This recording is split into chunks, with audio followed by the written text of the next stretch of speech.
Buenas noches, comunidad. ¿Cómo fue su semana? Espero que haya sido excelente. Ahora vamos a comenzar otra noche de terror. Aprovechen y dejen en los comentarios desde dónde nos están escuchando ahora y la hora. Vamos a empezar con la primera historia. Mi nombre es Roberto. Tengo 35 años hoy, pero esta historia pasó cuando era solo un niño de 8 años, allá en Guadalajara, Jalisco. Era finales de los 90 y la vida era mucho más sencilla en esa época. Vivíamos en una casita humilde en una calle de tierra. Yo, mis papás y mi hermanito Mateo, que tenía 5 añitos. Órale, cómo quería a ese niño. Era mi compañero de todo, siempre pegado a mí, siempre queriendo jugar lo que yo estuviera jugando. Mis papás trabajaban mucho, mi papá en un taller mecánico y mi mamá haciendo limpieza en casas de familia. Entonces yo, medio que cuidaba a Mateo cuando ellos no estaban cerca. Era una responsabilidad grande para un niño, pero me gustaba sentirme el hermano mayor protector. Recuerdo que era un sábado en la tarde, uno de esos días de calor que solo quien vivió en México sabe cómo es. El sol estaba rajando, no había ni una pizca de viento y estábamos aburridos dentro de la casa. Mi mamá estaba en la cocina preparando la comida para la cena y mi papá estaba en la sala viendo un partido de las Chivas en la televisión. Era fanático del fútbol. Mateo y yo decidimos ir al patio a jugar, porque al menos ahí afuera había unas sombras de los árboles. Nuestro patio no era gran cosa, pero para nosotros era nuestro mundo. Tenía 2 mangos, unos maceteros que mi mamá insistía en cuidar aún con ese sol del demonio, y una cerca baja de alambre que separaba nuestra casa de la del señor Hernández, nuestro vecino. Mateo sugirió jugar a las escondidas y acepté de inmediato. Era uno de sus juegos favoritos y era bien listo para esconderse. Hicimos par o non para ver quién iba a contar primero y perdí. Me recargué en la pared de la casa, cerré los ojos bien apretados y empecé a contar hasta 10, bien despacio como siempre hacíamos. 1, 2, 3. Escuché sus pasitos corriendo por el patio, buscando un lugar para esconderse. 4, 5, 6. Se rió bajito, de esas risitas que dan los niños cuando se están divirtiendo. 7, 8, 9, 10. Allá voy. Abrí los ojos y empecé a buscar por los lugares de siempre. Atrás del mango más grande, debajo de la mesa de plástico donde comíamos cuando hacía mucho calor, atrás del lavadero donde mi mamá lavaba la ropa. Nada. Pensé, este niño encontró un lugar nuevo para esconderse. Seguí buscando, cada vez más curioso por saber dónde se había metido. Miré atrás de los maceteros, dentro del pequeño cuarto donde mi papá guardaba las herramientas, hasta debajo de la escalera que llevaba al techo. Pasaron 15 minutos y nada de Mateo. Empecé a gritarle, «Mateo, ¿dónde estás, mano?» Silencio total. Eso era raro, porque aun cuando jugábamos a las escondidas, siempre se reía bajito o hacía ruidito sin querer, pero ahora no se escuchaba ni un pío. «Mateo, ya me cansé de buscar, ganaste». Nada. Mi corazón empezó a latir más rápido. Miré por encima de la cerca al patio del señor Hernández, pensando que tal vez había brincado para allá, pero no vi nada más que las gallinas picoteando en la tierra. Pasó media hora y ya me estaba empezando a poner nervioso de verdad. Busqué en todos los rinconcitos del patio 2, 3 veces. Grité su nombre hasta quedarme ronco. Nada. Fue ahí cuando una sensación fea empezó a crecer en mi pecho. Esa sensación de que algo estaba muy mal.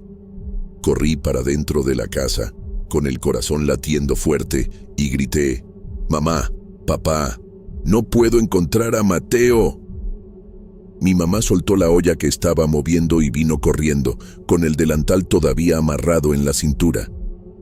Mi papá se levantó del sillón tan rápido que casi tiró la cerveza.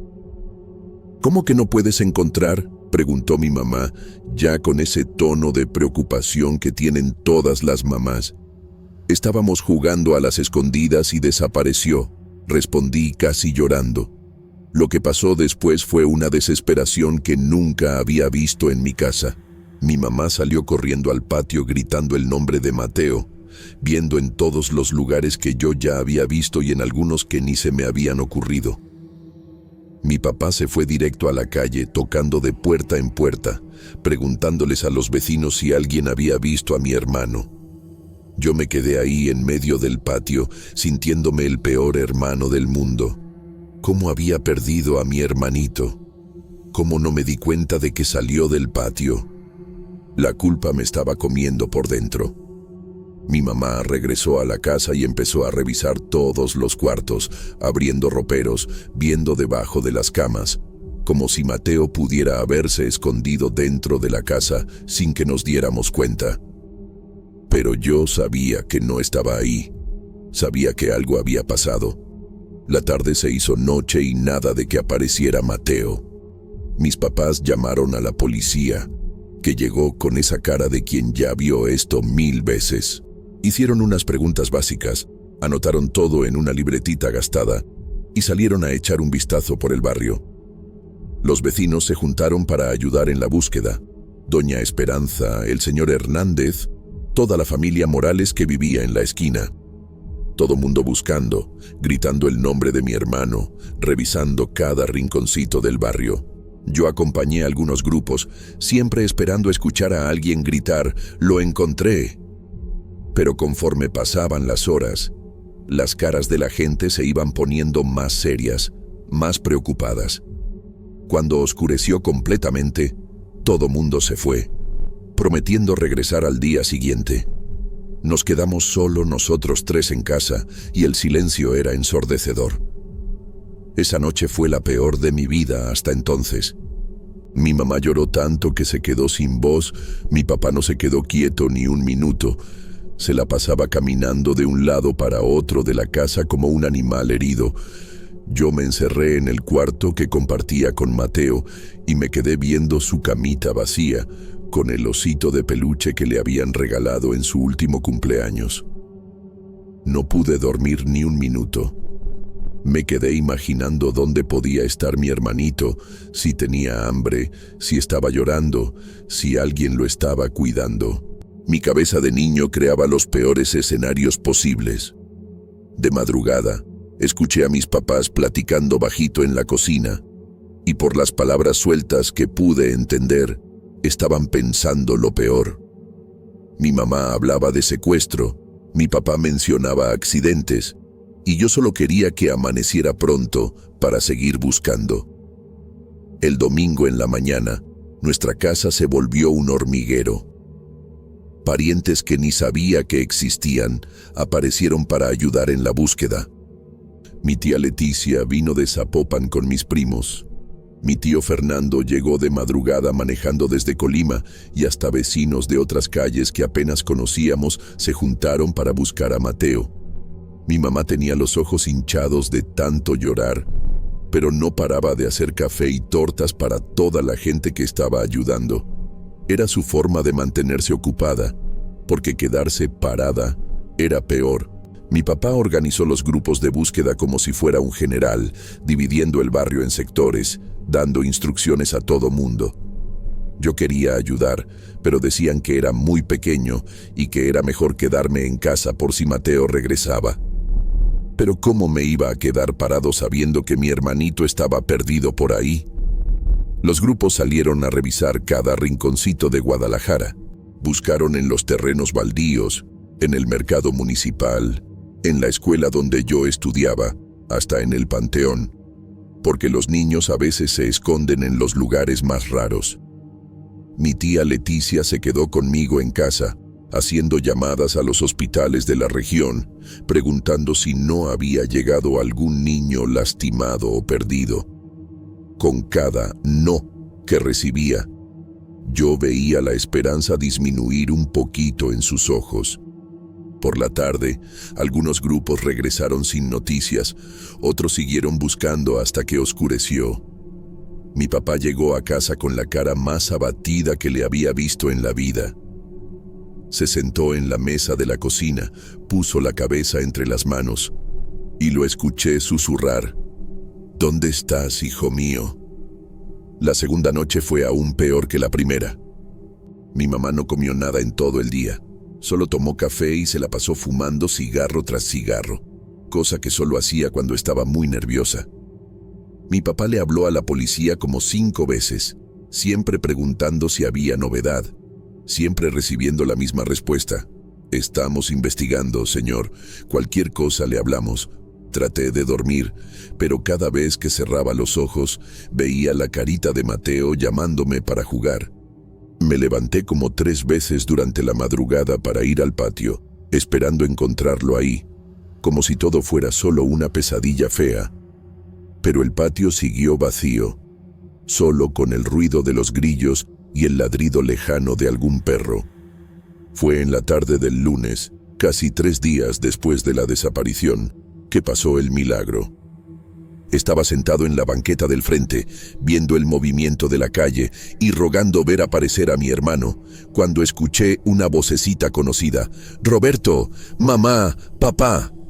Volteé hacia el final de la calle y no podía creer lo que veía. Era Mateo, caminando tranquilamente hacia nuestra casa, como si solo hubiera salido a comprar dulces en la esquina.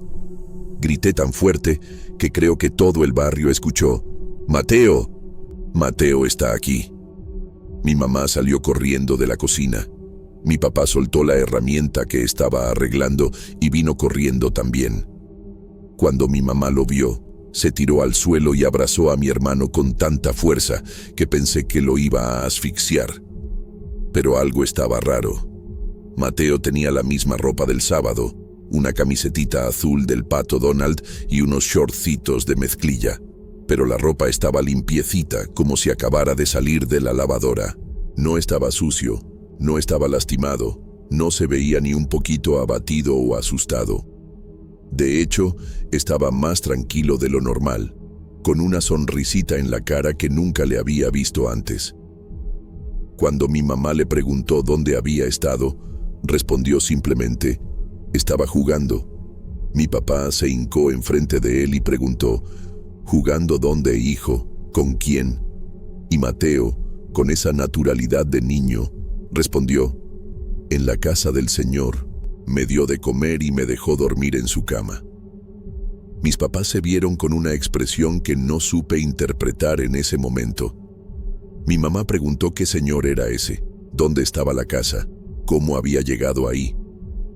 Pero Mateo solo decía que era el señor de la casa grande, que era muy buenito y que lo había cuidado bien. Cuando mi papá preguntó dónde estaba esa casa, mi hermano señaló vagamente hacia el final de la calle y dijo: «Por ahí». Pero ahí solo había casas que conocíamos, vecinos que habían ayudado en la búsqueda, gente que seguramente habría dicho si hubiera encontrado a Mateo. Mi mamá insistió: «Pero hijo, ¿cómo llegaste a la casa de ese señor?». Y él, con la mayor naturalidad del mundo, respondió: «Me llamó cuando estaba jugando a las escondidas. Dijo que conocía al abuelito Esteban». Órale, cuando mencionó al abuelito Esteban, mis papás se pusieron pálidos. El abuelito Esteban era el papá de mi papá, que había muerto 2 años antes de que naciera Mateo. No había forma de que mi hermano lo conociera. No había forma de que supiera ni el nombre. Casi nunca hablábamos del abuelito en casa porque era un tema que ponía triste a mi papá. Mi mamá preguntó con la voz temblando: «¿Cómo conoces al abuelito Esteban, Mateo?». Y él respondió, como si fuera lo más normal del mundo: «El señor me enseñó una foto de él. Dijo que el abuelito le pidió que me cuidara». Mi papá se puso tan pálido que pensé que se iba a desmayar. Cargó a mi hermano y se lo llevó para dentro de la casa, susurrando algo que no pude entender. En los primeros días después de que regresó Mateo, estuvimos tan aliviados que ni cuestionamos mucho los detalles. Mi mamá no se separaba de él ni para ir al baño. Mi papá lo veía como si fuera un milagro. Y yo solo quería tener a mi hermanito de vuelta para jugar. Pero conforme se fue calmando todo, algunas preguntas empezaron a molestar a mis papás. ¿Dónde exactamente había estado esos 3 días? ¿Quién era ese señor que lo había cuidado? ¿Por qué nadie en el barrio sabía nada, siendo que todo mundo había ayudado en la búsqueda? Mi mamá principalmente no podía dejar de pensar en eso, porque conocía a cada vecino en un radio de 10 cuadras, y no tenía sentido que alguien hubiera encontrado a Mateo y no nos hubiera avisado. Fue mi tía Leticia quien insistió en que investigáramos mejor. Vino a visitarnos algunos días después y se quedó platicando con Mateo, tratando de entender mejor dónde había estado. Mi hermano hablaba de una casa con jardín, de un señor muy gentil que le había dado de comer y lo había dejado dormir en una cama cómoda. Cuando le preguntó si se acordaba del nombre del señor, Mateo pensó un poquito y dijo: «Señor Aurelio». Órale, cuando dijo ese nombre, mi tía abrió los ojos como platos. El señor Aurelio era un vecino que vivía algunas calles más abajo, un señor mayor que vivía solo y que todo mundo en el barrio conocía de vista. Mi tía vio a mis papás y dijo: «Necesitan ir a platicar con ese hombre». Al día siguiente, mis papás decidieron aclarar la situación de una vez por todas. Agarraron a Mateo de la mano y salieron a caminar por el barrio, pidiéndole que les enseñara dónde estaba la casa donde había estado. Mi hermano los llevó por varias calles, siempre seguro del camino, como si hubiera hecho ese recorrido 1000 veces. Después de como 15 minutos caminando, se paró enfrente de una casa pequeña pero bien cuidada, con un jardín lleno de plantas en el frente y una cerca baja de madera. «Es aquí», dijo, señalando la puerta. Era realmente la casa del señor Aurelio, exactamente como mi tía se había imaginado. Mis papás se vieron, medio nerviosos, antes de tocar la puerta. Cuando el señor Aurelio abrió, le explicaron la situación. Que Mateo había estado desaparecido por 3 días y que hablaba de un señor que lo había cuidado durante ese tiempo. El viejito vio a mi hermano, que le hizo señas con una sonrisita, como si fueran viejos conocidos. El señor Aurelio se quedó callado por algunos segundos, como si estuviera pensando qué decir. Después suspiró profundo y dijo: «Pasen, creo que merecen una explicación». Mis papás entraron medio recelosos y yo me quedé curioso por saber qué iba a pasar, pero me mandaron quedarme jugando en la banqueta. Se quedaron ahí adentro por casi 1 hora. Podía escuchar el murmullo de las voces, pero no se podía entender de qué hablaban. De vez en cuando escuchaba a mi mamá hacer una pregunta más fuerte, o a mi papá decir algo con tono de sorpresa, pero en general la conversación fue bien bajita. Mateo salió a la mitad de la plática y vino a jugar conmigo en la banqueta, viéndose totalmente cómodo, como si esa casa le fuera familiar. Cuando mis papás finalmente salieron, tenían una expresión que nunca les había visto antes, una mezcla de alivio, confusión y algo que parecía miedo. En el camino de regreso a casa, mis papás se quedaron callados, cada uno perdido en sus propios pensamientos. Traté de preguntar qué había dicho el señor Aurelio, pero mi papá solo dijo: «Después platicamos, Roberto». Mi mamá estaba agarrando la mano de Mateo con fuerza, como si tuviera miedo de perderlo otra vez. Cuando llegamos a casa, nos mandaron a Mateo y a mí a jugar al patio mientras ellos platicaban en la cocina. Claro que traté de escuchar, pero hablaban muy bajito. Solo pude agarrar algunas palabras sueltas: don, espíritus, protección. No entendía nada, pero me daba cuenta de que era algo serio. Más tarde, cuando mi papá me llamó para platicar, trató de explicar de una forma que un niño pudiera entender. Dijo que el señor Aurelio era una persona especial, que podía ver y platicar con personas que ya habían muerto. ¿Como fantasmas?, pregunté, y mi papá movió la cabeza. No exactamente fantasmas, hijo, más como espíritus de personas de nuestra familia que ya se fueron. pero que todavía nos cuidan. Me explicó que cuando Mateo se perdió, el espíritu del abuelito Esteban, que yo apenas recordaba, pero que era su papá, le había pedido al señor Aurelio que cuidara a mi hermano hasta que pudiera regresar a casa seguro. Órale, no sabía si creer toda esa historia. Parecía cosa de película o de libro de terror, pero al mismo tiempo explicaba muchas cosas. ¿Por qué nadie había visto a Mateo durante la búsqueda? ¿Por qué había regresado tan tranquilo y limpio? ¿Por qué hablaba de ese señor con tanto cariño?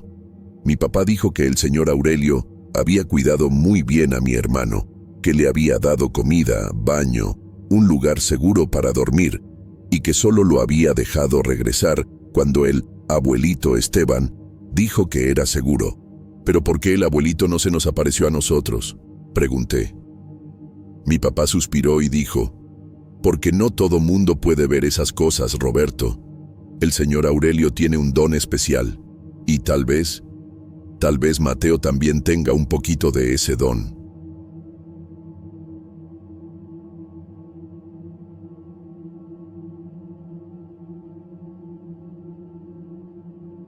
Mi nombre es Andrés y nunca pensé que le iba a contar esto a nadie, pero después de 3 años todavía no puedo sacarme de la cabeza lo que pasó en esa casa en Guadalajara, Jalisco. Sé que va a sonar como locura, pero juro por mi mamá que todo lo que voy a contar aquí es verdad. En esa época tenía 22 años, estaba en la Universidad de Ingeniería y vivía con mis papás en la Ciudad de México. Mi familia siempre tuvo esa casa en Guadalajara, era de mis abuelos paternos, un lugar medio retirado, con esa cara de rancho antiguo que ves en las películas mexicanas. Después de que murió mi abuelo, como 2 años antes de esta historia, mi abuela se quedó sola ahí. Ella siempre fue medio rara, de esas señoras que hablan solas y tienen unas manías extrañas, pero siempre pensamos que era cosa de la edad. Era julio de 2021. Estaba de vacaciones de la universidad y mis papás decidieron que me iba a quedar unos días ahí para hacerle compañía a mi abuela. Se preocupaban por ella sola en esa casa grande, y como yo era el nieto mayor, siempre me tocaban esas responsabilidades. Pensé que iba a estar tranquilo, solo unos días ayudando a la abuelita, comiendo su comida sabrosa y relajándome lejos del tráfico infernal de la ciudad. Mi mamá se empeñó en darme una lista de cosas para arreglar en la casa, unas llaves que goteaban, unas tejas sueltas, esas cosas que siempre hay en una casa vieja. Agarré mi mochila con ropa para una semana, unos libros para estudiar, y me fui para Guadalajara un viernes en la mañana. Órale, qué equivocado estaba al pensar que iba a estar tranquilo. El viaje en camión duró casi 2 horas por el tráfico, y cuando llegué ahí era mediodía y hacía un calor del demonio. La casa está en una calle medio aislada, con otras casas antiguas alrededor, pero bien separadas. Es una construcción de unos 50 años, con esas paredes gruesas de adobe, techo de teja roja y un patio grande enfrente con algunos árboles. Siempre me gustó esa casa cuando era niño. Pasaba las vacaciones ahí jugando en el patio, subiéndome a los árboles, esas cosas de chamaco. Pero ahora, viéndola otra vez después de tanto tiempo, me dio una sensación extraña. Se veía más sombría, más pesada. Tal vez era porque mi abuelo ya no estaba ahí para recibirme con esa sonrisa suya y llevarme a ver los animales al fondo del patio. Mi abuela me recibió en la puerta con un abrazo apretado y ese olor a jabón de glicerina que siempre usaba. Estaba más flaca de lo que recordaba, medio encorvadita, pero los ojos todavía eran despiertos. Me hizo pasar y luego fue a calentar la comida que había hecho para el almuerzo. La casa tenía ese olor típico de casa cerrada, medio moho mezclado con incienso, porque mi abuela siempre quemaba unas hierbas raras que decía que alejaban a los malos espíritus. Platicamos sobre la familia, sobre mis estudios, sobre cómo había crecido, cosas normales de abuela. Hizo ese mole que solo ella sabía hacer, con ese sabor que me recordaba la infancia. Por un momento hasta se me olvidó la sensación extraña que había tenido cuando llegué. Después del almuerzo, me enseñó el cuarto donde me iba a quedar. Era el mismo de siempre, con esa cama de fierro antigua y el ropero de madera que rechinaba cuando lo abría. Pero lo que me llamó la atención fue que cuando regresamos a la sala, había puesto la mecedora de mi abuelo justo en el centro, de frente a la televisión. Esa mecedora siempre estaba en el rincón, medio escondida, porque a mi abuelo le gustaba quedarse ahí, leyendo el periódico, lejos del relajo. Le pregunté si quería que la guardara en su cuarto, ya que debía ser difícil para ella ver eso todos los días recordándolo. Puso una cara extraña, medio enojada, y dijo que no, que el abuelito todavía la usaba. Pensé que era solo nostalgia. Los viejitos dicen cada cosa cuando extrañan a alguien. Pasé la tarde arreglando unas cosas en la casa. Arreglé la llave de la cocina que goteaba, cambié unas bombillas fundidas, barrí el patio. Mi abuela se la pasaba acompañándome, platicando, contando historias de cuando mi papá era niño. Pero me fijé que se quedaba viendo la mecedora seguido. A veces hasta le sonreía a la mecedora, como si hubiera alguien sentado ahí. Cuando le preguntaba qué pasaba, cambiaba el tema o decía que no era nada. La mecedora se mecía sola a veces, pero pensé que sería viento entrando por la ventana o el piso desnivelado de la casa vieja. Estas casas antiguas siempre tienen esos problemas. No le di mucha importancia en el momento. Cuando llegó la noche, cenamos juntos viendo televisión. Mi abuela hizo quesadillas y chocolate caliente, igual que cuando era pequeño. Estaba normal, platicando sobre los vecinos, sobre unas plantas que tenía en el patio, cosas del día a día. Pero conforme se fue haciendo más tarde, empecé a notar que se quedaba viendo el reloj en la pared, como si estuviera esperando algo. Como a las 9:30 dijo que tenía sueño y se iba a dormir, me dio las buenas noches y se fue a su cuarto. Yo me quedé un rato más viendo tele, pero también estaba cansado del viaje. Entonces me fui a dormir como a las 10. El cuarto estaba calientito. Abrí la ventana para que entrara un poco de aire fresco y me acosté. La casa se quedó en silencio total. Solo se escuchaban los grillos afuera y un perro ladrando a lo lejos. Fue cuando las cosas empezaron a ponerse raras. Estaba casi quedándome dormido cuando empecé a escuchar a mi abuela platicando con alguien en la sala.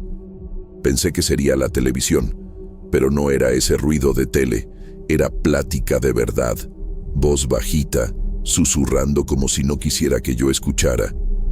Puse atención y estaba diciendo cosas que me pusieron los pelos de punta. Otra vez aquí, sé que no puedes descansar. Y después se hacían unos silencios largos y pesados. Ahí seguía. Él no sabe que estás aquí, ¿verdad? Mejor así, por ahora. El problema es que solo se oía su voz, pero hablaba como si alguien le hubiera respondido, como si hubiera una conversación completa pasando. Mi corazón empezó a latir fuerte porque eso no era normal, ni para una persona mayor. Dijo otra cosa que me dejó helado. ¿Quieres que lo llame aquí? No. Mejor no. Todavía no es el momento. Órale. Empecé a sudar frío en la cama. Me levanté de la cama despacito, tratando de no hacer ruido, y me fui hasta la puerta del cuarto para tratar de escuchar mejor. El piso de madera vieja rechinaba con cualquier movimiento, entonces tuve que ir bien despacio. Pegué la oreja a la puerta y pude escuchar mejor la conversación. Mi abuela estaba hablando sobre la cena, sobre cómo había crecido y me había parecido a alguien, pero siempre haciendo esas pausas extrañas. Lo más bizarro es que a veces se reía bajito, como si alguien hubiera dicho algo chistoso. Después dijo algo que me hizo temblar. Trajo energía nueva a la casa. Tú también lo sentiste, ¿verdad? Hacía tiempo que no estabas tan presente. Órale. Se me puso la piel chinita. ¿Presente? ¿De qué diablos estaba hablando? Me quedé ahí como 15 minutos escuchando, con el corazón latiendo tan fuerte que tenía miedo de que me fuera a escuchar. La conversación siguió y empezó a hablar sobre cosas que pasaron durante el día, pero de una manera que parecía que le estaba contando todo a alguien que no había visto. Arregló la llave que tú siempre decías que ibas a arreglar. Y se sentó en tu mecedora sin saber. ¿Viste la cara que puso? Eso me confundió porque no recordaba haberme sentado en la mecedora. Pero tal vez me había recargado sin darme cuenta. Lo que más me espantó fue cuando dijo: «Mañana le voy a enseñar dónde guardaste esas cosas. Ya es hora de que sepa». ¿Qué cosas? ¿Saber qué? Mi cabeza estaba a mil tratando de entender. Regresé a la cama, pero no pude dormir. Se quedó platicando hasta como las 2 de la mañana, siempre en ese tono bajito, siempre haciendo las pausas para escuchar las respuestas que no venían. Cuando finalmente paró, la casa se quedó en un silencio que se sentía pesado. No era ese silencio normal de la noche. Era como si el aire se hubiera puesto más denso. Me quedé viendo el techo, tratando de procesar lo que había escuchado, tratando de encontrar una explicación lógica. Tal vez tenía algún problema de memoria, tal vez era soledad. Las personas mayores a veces hacen eso, pero en el fondo sabía que había algo mal en esa casa, algo que no podía explicar. El sábado en la mañana desperté temprano y fui a desayunar con ella. Había dormido como 3 horas máximo. Tenía cara de muerto. Mi abuela estaba normal, haciendo café y calentando pan dulce, canturrando bajito como siempre hacía. Le pregunté si había dormido bien, si no se había quedado despierta hasta tarde, tratando de sonar casual. Paró lo que estaba haciendo y me vio con una expresión seria. «¿Escuchaste, verdad, mijo?», me dijo, y se me hundió el estómago. No valía la pena mentir. Sabía que había oído. Le pregunté con quién estaba platicando y suspiró profundo antes de responder. «No sé si me vas a creer, Andrés, pero veo una silueta sentada en esa mecedora todas las noches». Órale, me quedé sin saber qué decir.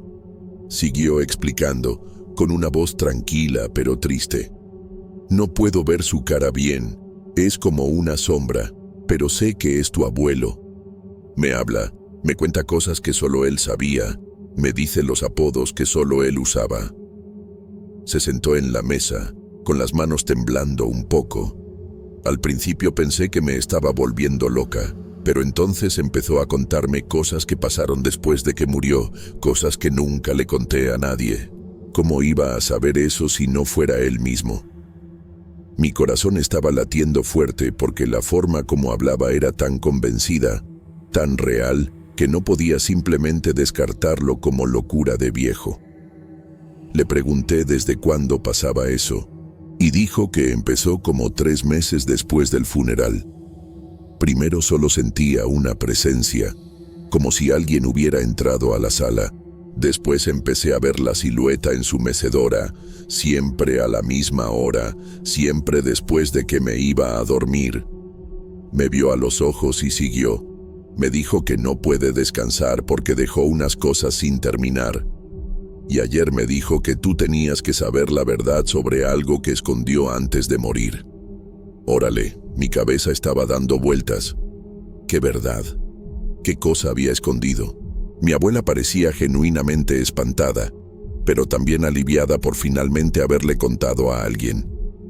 Traté de procesar todo eso mientras desayunábamos. Mi abuela me contó más detalles, cómo la silueta siempre aparecía en el mismo lugar, cómo podía escuchar su voz clarito, cómo sabía cosas que solo un esposo de 50 años de casado sabría. Me dijo que tienes sus ojos, que heredaste su terquedad también, me dijo sonriendo tristemente. Y que ibas a entender, porque siempre fuiste el nieto más parecido a él. No sabía si creer o si pensar que mi abuela estaba teniendo alucinaciones, pero una cosa era segura: no estaba mintiendo.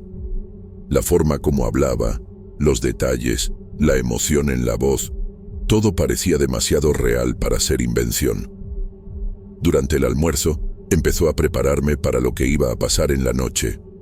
Quiere enseñarte dónde escondió algo importante, Andrés. Algo que no tuvo tiempo de resolver antes de morir.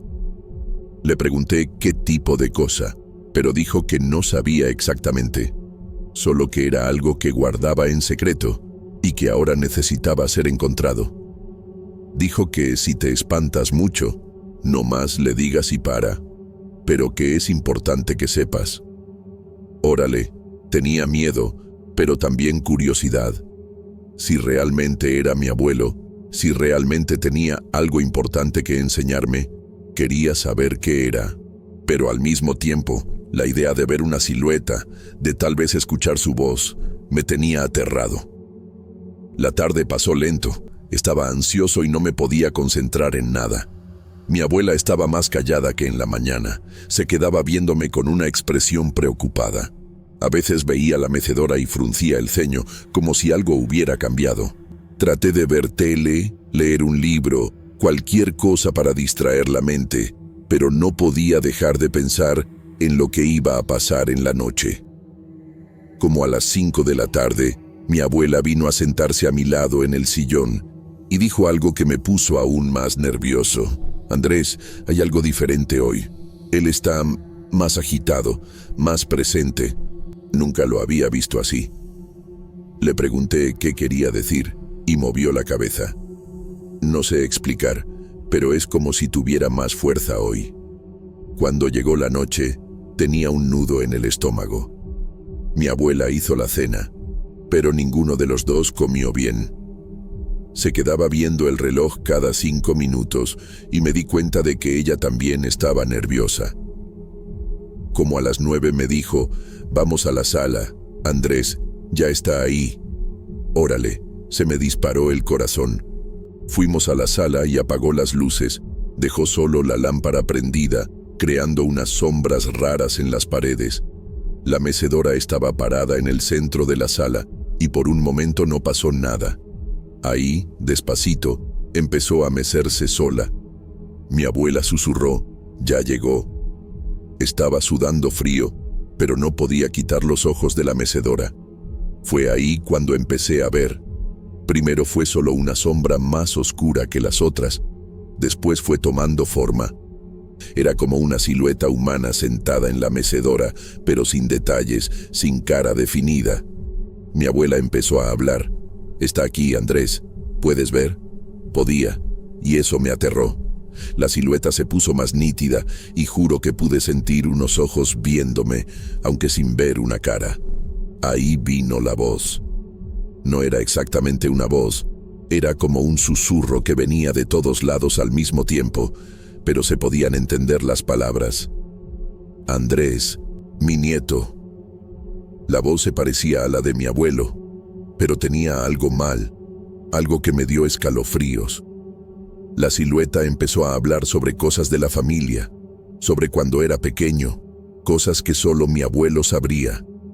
Por un momento casi creí que era él, pero entonces la voz dijo, necesito que hagas algo por mí, Andrés. Le pregunté qué era, y la respuesta me dejó incómodo.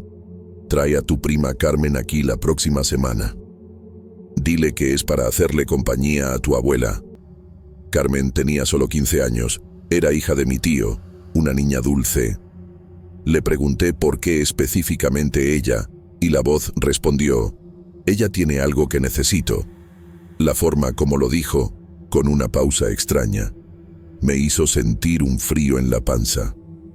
Mi abuelo nunca hablaría de una forma tan vaga sobre la familia. Mi abuela se quedó callada por un momento. Después preguntó, ¿por qué nunca mencionaste a Carmen antes? En todos estos meses, nunca hablaste de ella. La silueta se quedó inmóvil por algunos segundos, y cuando respondió, la voz estaba ligeramente diferente. Ahora es importante, ella necesita venir. Mi abuela frunció el ceño. Pero tú siempre decías que no te gustaba cuando los niños hacían ruido aquí en casa. ¿Te acuerdas que te quejabas cuando venían todos los nietos juntos? La silueta no respondió inmediatamente, y me di cuenta de que había algo mal. Mi abuelo realmente no le gustaba mucho movimiento en su casa, siempre prefería visitas más tranquilas. La tensión en la sala se puso pesada. Mi abuela siguió. ¿Y por qué quieres que sea ella específicamente? ¿Qué tiene que no tengan los otros? La voz de la silueta cambió sutilmente, se puso más impaciente. Ella es joven, tiene energía. Órale, se me revolvió el estómago. Mi abuelo nunca hablaría sobre energía de una niña de esa forma. Él era protector con los nietos, siempre se preocupaba por nuestra seguridad. Volví a ver a mi abuela y vi que tenía la misma expresión de incomodidad que yo. Eso no parece algo que tú dirías, susurró, más para sí misma que para la silueta. La silueta se puso más oscura, más densa, y sentí el aire de la sala ponerse más pesado. Están cuestionando demasiado, dijo la voz, y ahora ya no tenía nada de la entonación de mi abuelo. Era más fría, más distante. Mi abuela se agarró de mi brazo. ¿Quién eres tú? Mi esposo jamás me hablaría así. La mecedora empezó a mecerse más rápido, y escuché un sonido bajo, como un gruñido molesto. Soy quien siempre he sido, respondió la voz, pero ahora sonaba forzada, como si estuviera haciendo esfuerzo para mantener la farsa. Órale, mi corazón estaba latiendo tan fuerte que estaba seguro de que se podía escuchar. Fue ahí cuando mi abuela hizo la pregunta que cambió todo. Si realmente eres mi esposo, dime el apodo que me decías cuando éramos novios. Ese que solo nosotros dos sabíamos. La silueta se quedó completamente inmóvil. El silencio se extendió por largos segundos y podía sentir la tensión creciendo. Cuando finalmente respondió, la voz estaba completamente diferente, más grave, sin ningún rastro de la personalidad de mi abuelo. Eso no importa ahora. Mi abuela empezó a temblar. No lo sabes, ¿verdad? Porque tú no eres él. La mecedora paró de mecerse de una vez y la silueta se puso más oscura, más amenazadora. Órale, supe en ese momento que habíamos descubierto algo que no debíamos haber descubierto. Lo que pasó después fue lo más aterrador de mi vida. La silueta empezó a distorsionarse, poniéndose más alta, más ancha, perdiendo completamente la forma humana. La temperatura de la sala se desplomó de una vez.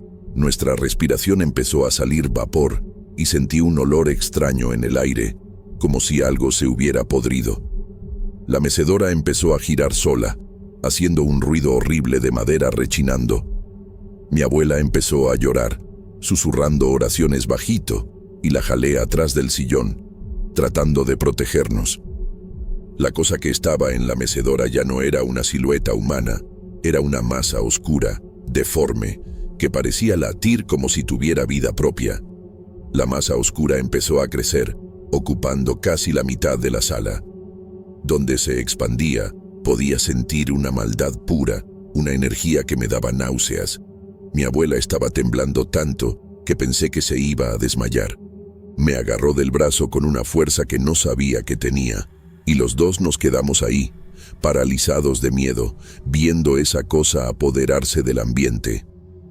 El aire se puso tan pesado que era difícil respirar y empecé a sentir una presión en la cabeza, como si algo estuviera tratando de meterse en mi mente. La mecedora siguió girando, cada vez más rápido, y el ruido era ensordecedor. De repente, todas las luces de la casa se apagaron al mismo tiempo. La oscuridad fue total. No entraba ni la luz de la calle por las ventanas. Era como si la propia oscuridad se hubiera vuelto sólida. No podía ver ni mi propia mano enfrente de la cara, pero podía sentir esa presencia maligna moviéndose a nuestro alrededor. El olor a podrido se puso más fuerte, y empecé a escuchar susurros viniendo de todos los rincones de la sala, voces que no podía entender, pero que me ponían los pelos de punta.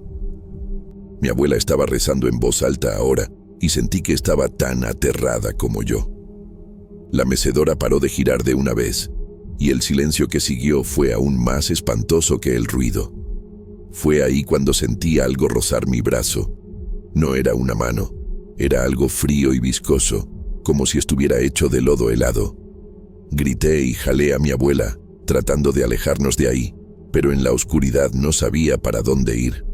Tropezamos con los muebles, nos golpeamos con las paredes, y podía sentir esa cosa siguiéndonos, siempre cerca, siempre tocando ligeramente como si estuviera jugando.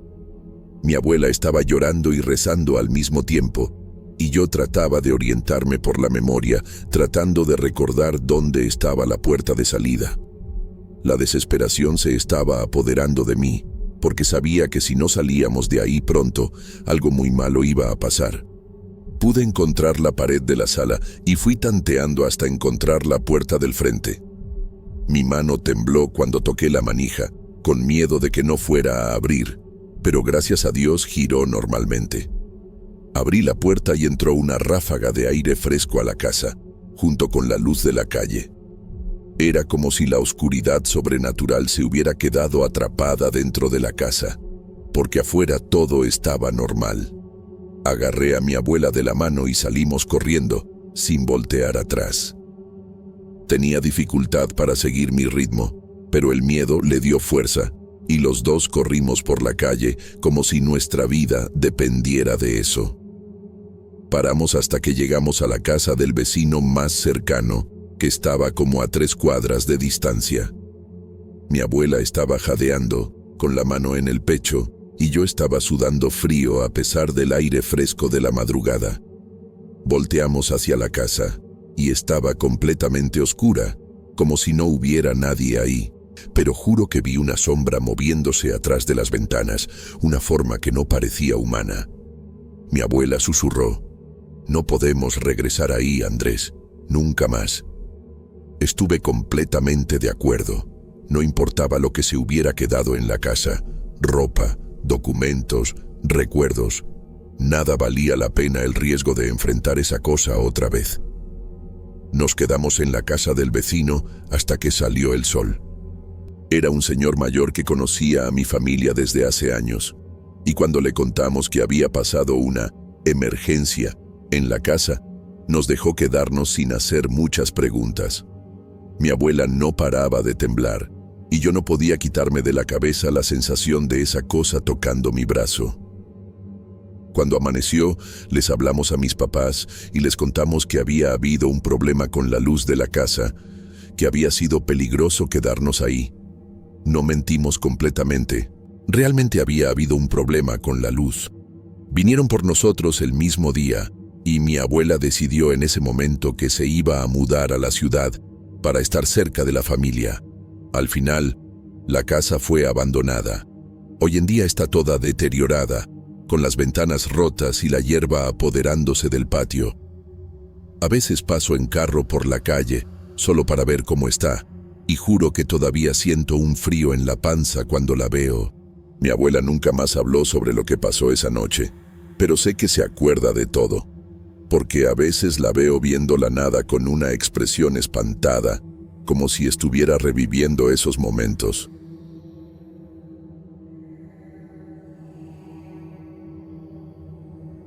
Hola, trabajo como seguridad nocturno desde hace unos 3 años aquí en Guadalajara, Jalisco, en una empresa de materiales de construcción.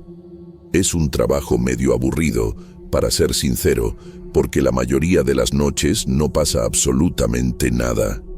Me quedo ahí en la garita de las 20 horas a las 6 horas de la mañana, viendo las cámaras de seguridad y haciendo rondas de vez en cuando. Son 12 cámaras en total, repartidas por el patio de la empresa, en las bodegas y en la entrada principal. La empresa no es muy grande, pero tiene bastante material caro guardado.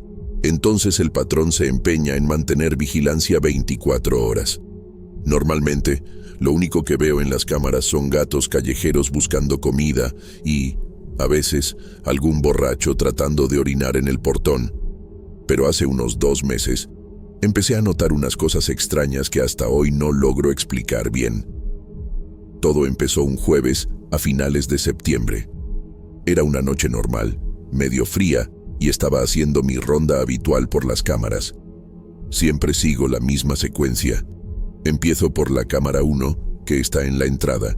Después voy pasando por las otras hasta llegar a la 12, que está al fondo del patio.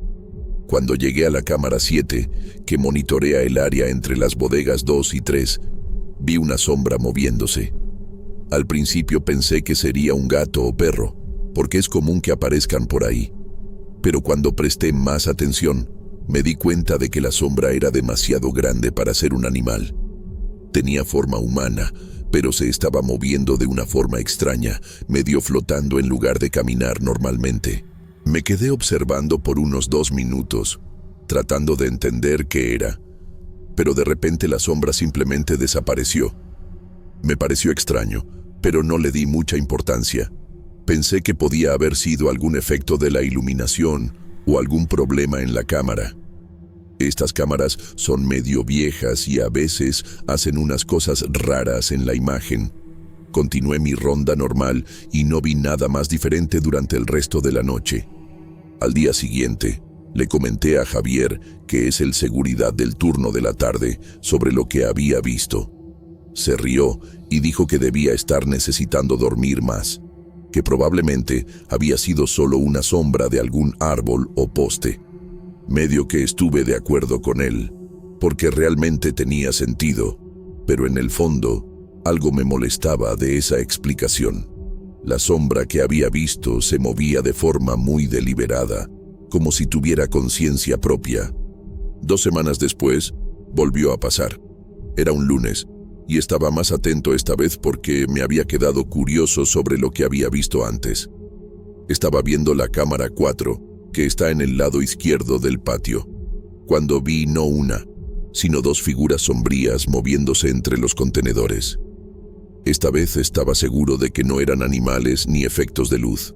Eran definitivamente formas humanas, pero completamente oscuras, como si estuvieran hechas de humo negro. Se movían de forma coordinada, como si estuvieran buscando algo. Agarré el walkie-talkie para llamar a Javier, que todavía estaba terminando su turno, pero cuando volví a ver la cámara, las figuras habían desaparecido. Javier vino hasta la garita, pero cuando le mostré la cámara, ya no había nada ahí.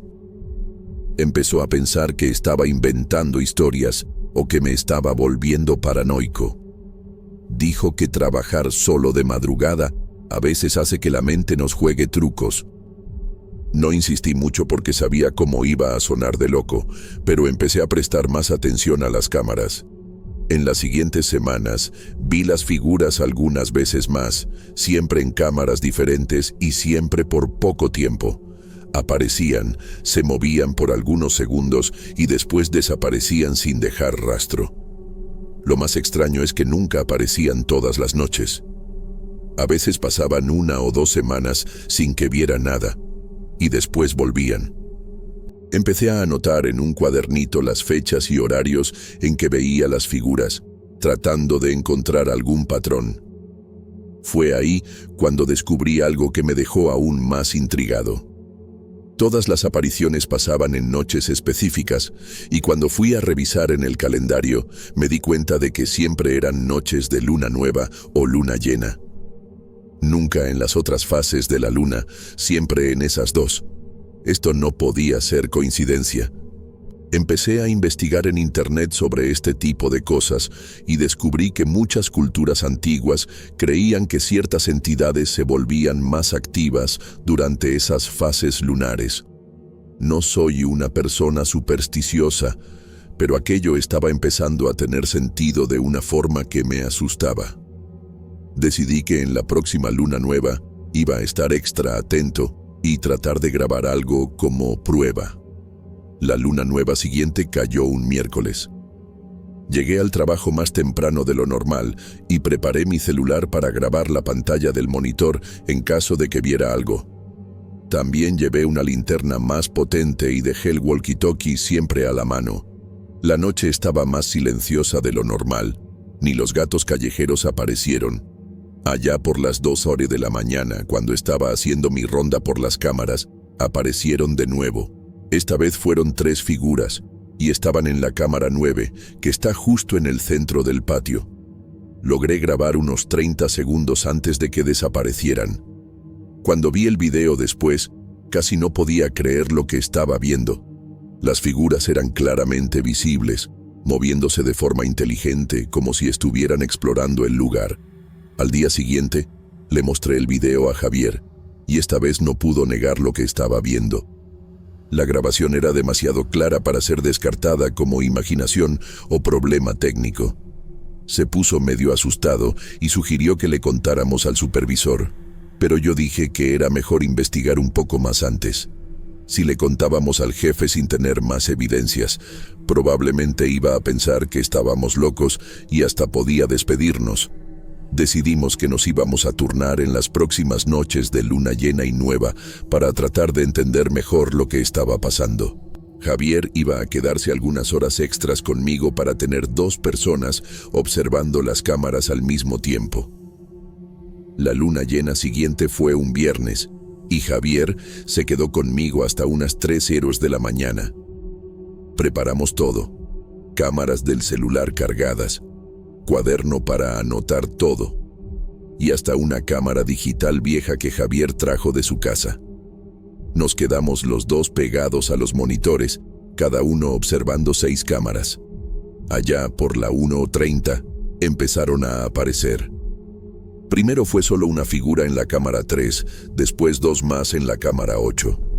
Javier se puso blanco cuando las vio, porque una cosa es que yo le cuente, otra es ver con los propios ojos. Las figuras parecían más activas esa noche, moviéndose más rápido y cubriendo más área del patio. Logramos grabar casi 5 minutos de material, con ángulos diferentes. Lo más raro es que parecían evitar las áreas con más iluminación, quedándose siempre en las zonas de sombra entre los equipos. Una cosa que notamos esa noche es que las figuras tenían tamaños diferentes. Algunas eran más altas, otras más bajas, como si fueran personas de estaturas variadas. Pero todas tenían esa misma característica de ser completamente oscuras y moverse de forma extraña. Javier se dio cuenta de que nunca pasaban cerca de las cámaras, siempre mantenían cierta distancia, como si supieran dónde estaban los equipos de vigilancia. Esto me dejó aún más inquieto, porque significaba que tenían algún tipo de inteligencia. No eran solo sombras al azar, eran entidades que sabían lo que estaban haciendo. Cuando desaparecieron, allá por las 2:45, nos quedamos los 2 en silencio por un tiempo, tratando de procesar lo que habíamos visto. Javier sugirió que fuéramos a hacer una ronda física por el patio para ver si encontrábamos algún rastro o evidencia física. Agarramos las linternas y salimos de la garita, yendo directo a los lugares donde habíamos visto las figuras. No encontramos nada diferente, ni huellas, ni objetos fuera de lugar, ni señales de que alguien hubiera estado ahí. Era como si fueran completamente incorpóreas, sin capacidad de interactuar con el mundo físico. Esto me tranquilizó un poco, porque al menos no parecían representar una amenaza real para el patrimonio de la empresa, pero al mismo tiempo me dejó más confundido, porque no lograba entender qué querían o por qué aparecían justamente ahí. En las siguientes semanas, establecimos una rutina. Javier siempre se quedaba conmigo en las noches de luna nueva y llena, y logramos acumular bastante material grabado. Descubrimos que las figuras seguían algunos patrones. Siempre aparecían entre la 1:00 y las 3:00 de la mañana. Nunca se quedaban visibles por más de algunos minutos seguidos, y siempre desaparecían cuando tratábamos de salir de la garita para investigar de cerca. Era como si supieran que estaban siendo observadas y no quisieran contacto directo con nosotros. También notamos que en noches de lluvia o mucho viento no aparecían, solo en noches tranquilas. Empezamos a hacer apuestas sobre cuántas íbamos a ver cada noche, como si fuera un juego raro. Lo más extraño pasó en una luna nueva de noviembre. Estábamos los 2 en la garita cuando las figuras aparecieron, pero esta vez hicieron algo diferente. En lugar de simplemente moverse por el patio, como siempre hacían, se reunieron todas en un punto específico, cerca de la bodega 4. Se quedaron ahí paradas, como si estuvieran teniendo algún tipo de reunión o ritual. Logramos contar 7 figuras en total, más de las que jamás habíamos visto en una sola noche. Se quedaron en esa formación por casi 10 minutos, lo que también era inédito. Javier estaba grabando todo con la cámara digital y yo estaba filmando con el celular. De repente, todas se voltearon hacia la garita, como si hubieran notado que estaban siendo observadas. Fue el momento más aterrador de toda esta experiencia. Aún a través de las cámaras se podía sentir que nos estaban viendo directamente. No tenían rostros visibles, pero había algo en la postura de ellas que dejaba claro que sabían exactamente dónde estábamos. Javier dejó de grabar y se alejó del monitor, diciendo que no le gustaba esa sensación. Yo seguí observando, medio hipnotizado por la situación. Las figuras se quedaron viéndonos por unos 2 minutos y después empezaron a dispersarse lentamente hasta desaparecer completamente. Esa noche, ninguno de los dos quiso hacer la ronda física.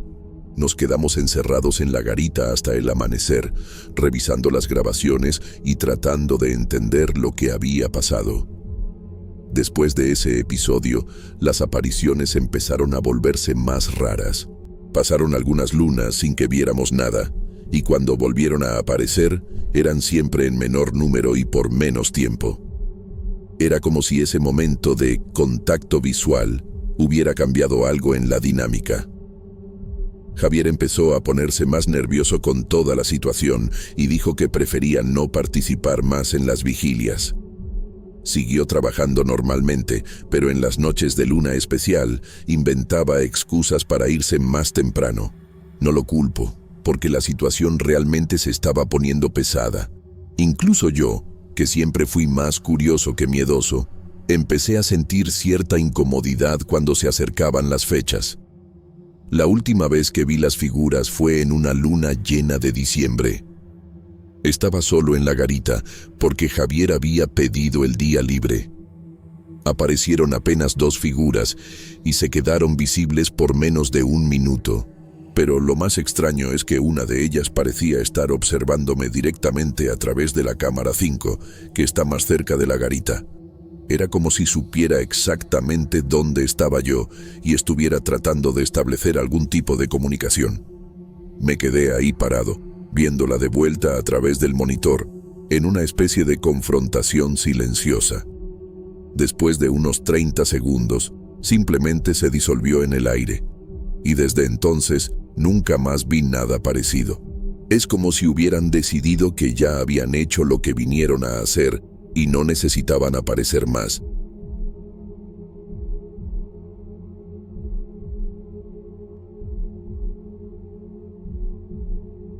Vivo en Guadalajara, Jalisco, y hay una casa en mi calle que todo el mundo conoce la historia.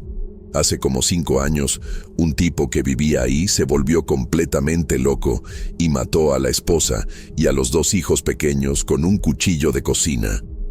Después de eso, el desgraciado se colgó en el patio.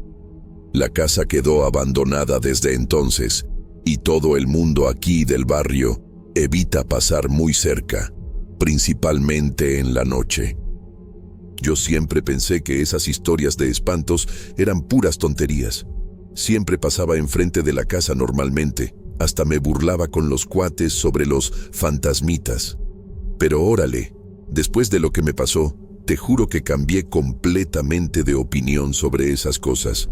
Trabajo en turno nocturno en una fábrica aquí cerca, entonces siempre llego a casa bien tarde, generalmente como a las 2 o 3 de la mañana. Mi calle está bien oscura porque la mitad de los postes no funcionan bien y el municipio nunca viene a arreglarlos. Esa noche específica era un martes si no me equivoco. Yo estaba regresando del trabajo como siempre. Había llovido más temprano y el suelo todavía estaba mojado. Se podía sentir ese olor a tierra mojada en el aire. Estaba medio cansado porque había sido un día pesado en la fábrica, solo pensando en llegar a casa, bañarme y dormir. No había nadie en la calle, como siempre pasa a esa hora. El silencio era total, solo se oía el ruido de mis pasos en el asfalto mojado. Cuando estaba llegando cerca de la casa maldita, empecé a oír un ruido extraño. Al principio pensé que sería algún gato metiendo las patas en la basura o algo así, pero conforme me fui acercando, me di cuenta de que era diferente. Era un ruido metálico, como si alguien estuviera moviendo algo de fierro. Mi corazón empezó a acelerarse un poquito, pero todavía estaba tratando de racionalizar la situación. A lo mejor era el viento moviendo alguna lata o pedazo de metal suelto en el patio abandonado. Pero no había nada de viento esa noche. El aire estaba completamente quieto. Cuando finalmente llegué a la altura de la casa, vi exactamente de dónde venía el sonido. La reja del frente se estaba moviendo violentamente, como si alguien estuviera del lado de adentro tratando de salir, o peor, como si estuviera tratando de llamar la atención. El ruido era ensordecedor en ese silencio de la madrugada. La reja vieja y oxidada hacía un sonido horrible, como si fuera a rasgar el aire. Me quedé ahí parado, completamente paralizado, tratando de entender qué estaba pasando. No había nadie visible cerca de la reja, pero seguía moviéndose con una fuerza bárbara. No era un movimiento suave que el viento pudiera causar. Era violento de verdad, como si alguien estuviera desesperado. Mi primera reacción fue mirar alrededor para ver si había alguien haciéndome una broma, pero la calle estaba completamente vacía. El sonido paró de repente, de la nada, como si alguien hubiera soltado la reja de una vez. El silencio que vino después fue aún más espantoso que el ruido. Me quedé ahí unos segundos, esperando que el ruido regresara, pero nada. Tenía la boca seca y sentía mi corazón latiendo en el pecho. Corrí a casa sin voltear para atrás. Llegué a casa sudando frío y con las manos temblando para meter la llave en la cerradura. Mi mamá todavía estaba despierta viendo televisión y preguntó si estaba bien, porque debía tener una cara horrible. Le conté lo que había pasado, pero solo dijo que debió haber sido algún perro o gato moviendo la reja. Traté de convencerme de que tenía razón, pero en el fondo yo sabía que no había sido eso. Fui a bañarme para tratar de relajarme, pero no podía quitarme esa imagen de la cabeza. La reja moviéndose sola, con toda esa fuerza, sin nadie cerca. Cuando finalmente pude acostarme, ya pasaban de las 4 de la mañana. Pensé que iba a tener dificultad para dormir, pero el cansancio me ganó y me quedé dormido rapidito. No me imaginaba que esa sería la última noche que dormiría en paz por mucho tiempo. Al día siguiente, desperté sintiéndome extraño. No era solo el cansancio de haber dormido poco, era una sensación diferente, como si algo hubiera cambiado. Durante todo el día, tenía la impresión de que alguien me estaba observando. Esa sensación cuando sientes que hay alguien viéndote, pero cuando volteas, no hay nadie. Era exactamente eso, pero todo el tiempo. En el trabajo, me la pasaba volteando por encima del hombro constantemente, pensando que alguien estaba atrás de mí. Mis compañeros empezaron a preguntar si estaba bien, porque estaba actuando de forma extraña. Traté de ignorarlo, pensando que era solo paranoia por el susto de la noche anterior. Pero la sensación no se quitaba, al contrario, se estaba poniendo más intensa. Era como si una presencia invisible me estuviera siguiendo todo el tiempo. Cuando llegó la noche y tuve que regresar a casa, me dio una desesperación. Por primera vez en la vida, tenía miedo de pasar enfrente de esa casa. Le pedí a un compañero del trabajo que me diera un aventón hasta más cerca de casa. Inventé cualquier pretexto. Me dejó como a 3 cuadras de casa y tuve que caminar el resto del camino. Conforme me fui acercando a la calle, mi corazón empezó a dispararse. Cuando llegué cerca de la casa, me obligué a no mirar hacia ella. Mantuve los ojos fijos en el suelo y aceleré el paso. Pero aún sin mirar, podía sentir que algo me estaba observando desde esa dirección. Era una sensación física de verdad, como si pudiera sentir el peso de la mirada encima de mí, Llegué a casa más aliviado, pensando que había sido solo mi imaginación. Pero cuando me fui a dormir, empezó la verdadera pesadilla. Desperté en media madrugada con esa sensación horrible de parálisis del sueño. Quien ya pasó por eso sabe lo desesperante que es. Estás consciente, pero no puedes moverte ni hablar. Pero esta vez fue diferente, mucho peor que las otras veces que me había pasado. Podía ver mi cuarto perfectamente. Todo estaba normal, pero había una presencia ahí. No era solo una sensación, podía ver una sombra al pie de mi cama. Era una figura humana, pero completamente oscura, como si estuviera hecha de humo negro. Estaba ahí parada, observándome. Trataba de gritar, trataba de moverme, pero mi cuerpo no obedecía. Lo más aterrador era que podía sentir la maldad emanando de esa figura. No era solo miedo, era una sensación de pura maldad, como si esa cosa me quisiera hacer algún daño terrible. Después de unos minutos que parecieron horas, pude moverme otra vez y la figura desapareció. Pensé que había sido solo una pesadilla muy real. Esos episodios de parálisis del sueño pueden ser bien intensos. Traté de calmarme, me levanté a tomar agua y volví a dormir. Pero órale, esto se repitió las siguientes 3 noches seguidas. Siempre lo mismo. Despertaba paralizado y esa figura sombría estaba ahí, al pie de mi cama, observándome. Cada noche que pasaba parecía ponerse más nítida, más real. Y lo peor es que empecé a notar detalles que me ponían los pelos de punta. La sombra tenía forma humana, pero estaba desproporcionada, como si estuviera estirada. Y tenía una cabeza, pero donde debería tener una cara, era solo un vacío negro. Aún así, yo sabía que me estaba viendo. Podía sentir los ojos que no existían clavados en mí. En la 4ª noche, la cosa se puso aún más espantosa. Cuando desperté con la parálisis, la figura ya no estaba al pie de la cama. Estaba a mi lado, bien cerquita de mi cara. Podía sentir un frío viniendo de ella, como si el aire alrededor se hubiera puesto helado de repente. Y por primera vez, pude ver lo que tenía en lugar de la cara. No era un vacío como pensaba antes. Era una cara humana, pero completamente deformada, como si la hubieran aplastado y después la hubieran armado de cualquier manera. Los ojos eran 2 hoyos profundos y la boca estaba abierta en un grito silencioso. La piel parecía estar pudriéndose, con pedazos faltando. Era la cosa más aterradora que había visto en mi vida. Mi corazón estaba latiendo tan fuerte que pensé que me iba a dar un infarto ahí mismo. Esta vez, cuando pude moverme, ya no pude dormir más.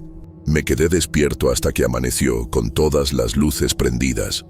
Le conté a mi mamá lo que estaba pasando, pero dijo que era solo estrés del trabajo y que debía buscar un doctor.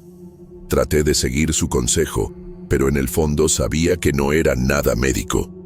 Eso estaba relacionado con lo que había pasado enfrente de la casa abandonada. Desde esa noche, mi vida se había vuelto un infierno. Durante el día, me sentía constantemente observado y en la noche, esa cosa aparecía en mi cuarto. Empecé a tener miedo de dormir. Me la pasaba tomando café y energizantes para tratar de quedarme despierto. Pero el cuerpo no aguanta mucho tiempo sin descanso y siempre terminaba cabeceando y teniendo las mismas pesadillas. Mis compañeros de trabajo empezaron a notar que estaba pésimo. Tenía ojeras profundas, siempre estaba nervioso y me sobresaltaba con cualquier ruido. Mi jefe hasta me habló preocupado por mi rendimiento. No podía contar la verdad. Entonces inventé que tenía problemas familiares. Pero la situación se estaba poniendo insostenible. Estaba bajando de peso. No podía concentrarme en nada. Y lo peor de todo es que la entidad se estaba poniendo más atrevida. Empezó a aparecer no solo cuando tenía parálisis del sueño, sino también cuando estaba despierto. Veía bultos por la casa, sentía presencias por el rabillo del ojo. Era como si estuviera ganando fuerza y volviéndose más real cada día que pasaba. Una noche, la cosa llegó al límite. Estaba acostado, tratando de dormir, cuando sentí el colchón hundirse a mi lado, como si alguien se hubiera sentado en la cama. No tenía parálisis esta vez, entonces pude moverme y mirar. La figura estaba sentada justo a mi lado, más nítida que nunca. Esta vez, no solo me estaba observando. Estiró lo que parecía ser un brazo hacia mí, como si me fuera a tocar. Grité y salté de la cama, corriendo a la sala. Mi mamá despertó con el ruido y vino a ver qué había pasado. Cuando regresamos al cuarto, no había nada ahí, pero podía sentir que todavía estaba presente, solo que no visible. Mi mamá finalmente se dio cuenta de que algo muy serio me estaba pasando. Fue ella quien sugirió que buscara a Doña Remedios, una curandera que vivía aquí en el barrio. Yo siempre fui escéptico con esas cosas, pero estaba tan desesperado que acepté cualquier cosa. Doña Remedios era una señora de unos 70 años, muy respetada en la comunidad. Cuando llegué a su casa y empecé a contar mi historia, ni me dejó terminar. Dijo que ya sabía lo que me estaba pasando solo de verme. Según ella, había llamado la atención de un ente que estaba atrapado en esa casa abandonada. Me explicó que cuando alguien muere de forma violenta y con mucho odio, como había pasado con el hombre que mató a la familia, a veces el alma se queda atrapada en el lugar, llena de rabia y sed de venganza. Doña Remedios me dijo que esa entidad se estaba alimentando de mi miedo. Mientras más me espantaba, más fuerte se ponía.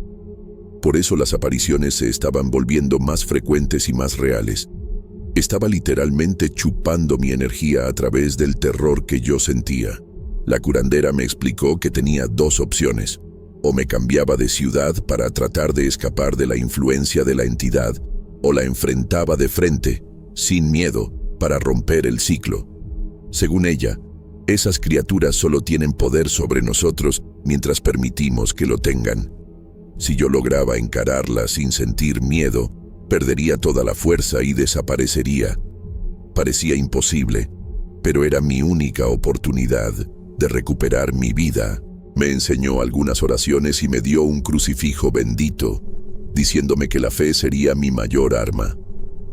Me orientó a que, la próxima vez que apareciera la entidad, no huyera ni cerrara los ojos.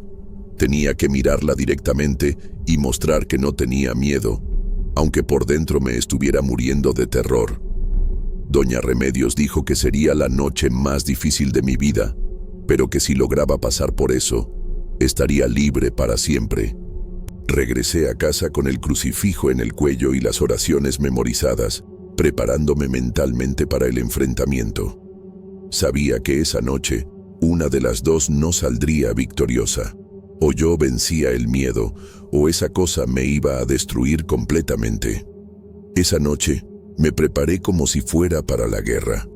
Me puse el crucifijo en el cuello y me quedé repitiendo las oraciones que Doña Remedios me había enseñado. Mi mamá se preocupó porque estaba actuando de forma extraña, pero no le conté nada sobre el plan. No quería que se preocupara más de lo que ya estaba. Me fui a mi cuarto como a las 11 de la noche. Me acosté en la cama y me quedé esperando. Mi corazón estaba disparado, las manos sudando frío, pero estaba decidido a acabar con eso de una vez por todas. Ya no se podía vivir así, sin dormir bien, con miedo todo el tiempo. O resolvía esto esa noche, o me iba a volver loco. Como a las 2 de la mañana, empezó. Primero fue esa sensación familiar de parálisis, pero esta vez estaba preparado. Obligué a mi mente a quedarse tranquila y empecé a rezar mentalmente. La figura apareció al pie de la cama, como siempre, pero no desvié la mirada. Me quedé viéndola directamente, aunque todo mi instinto gritaba que cerrara los ojos y me escondiera. Parecía sorprendida con mi reacción, porque normalmente me espantaba. Esta vez estaba luchando contra el miedo con todas mis fuerzas. La entidad empezó a acercarse y podía ver esa cara deformada poniéndose cada vez más nítida. Era horrible, pero no podía demostrar debilidad. Cuando llegó bien cerca de mi cara, pude recuperar el movimiento del cuerpo. En vez de gritar o tratar de huir como las otras veces, me senté en la cama y seguí viéndola. Agarré el crucifijo con la mano y empecé a rezar en voz alta. Su reacción fue inmediata. Empezó a retorcerse y a hacer movimientos extraños, como si tuviera dolor. Seguí rezando, cada vez más fuerte, y empezó a ponerse menos nítida. Era como si estuviera perdiendo la forma, deshaciéndose, pero no podía parar. Sabía que si demostraba cualquier señal de miedo, regresaría con fuerza total. Lo más extraño es que conforme seguía rezando y viéndola sin miedo, empecé a sentir una rabia creciendo dentro de mí. Rabia por haber pasado semanas sin dormir, por haber tenido miedo de caminar en mi propia calle, por casi haber perdido el trabajo por culpa de esa desgraciada. Esa rabia me dio una fuerza que no sabía que tenía. Me levanté de la cama y empecé a gritarle a la entidad, mandándola que se fuera y me dejara en paz. Le dije que ya no le tenía miedo y que no tenía ningún poder sobre mí. La figura empezó a retroceder, como si mis palabras la estuvieran lastimando físicamente. Fue ahí cuando pasó algo que nunca voy a olvidar. La entidad abrió esa boca deformada y soltó un sonido que no era exactamente un grito, era más como un gemido de dolor mezclado con rabia. Era un sonido que no parecía venir de una garganta humana. Era algo mucho más primitivo y espantoso. Pero en vez de espantarme, eso me dio aún más valor. Sabía que estaba ganando la batalla. Seguí gritándole que se fuera, sosteniendo el crucifijo hacia ella. La figura empezó a disolverse, literalmente deshaciéndose como humo. En pocos segundos había desaparecido completamente y por primera vez en semanas sentí que estaba realmente solo en mi cuarto. El silencio que vino después fue diferente a todos los otros.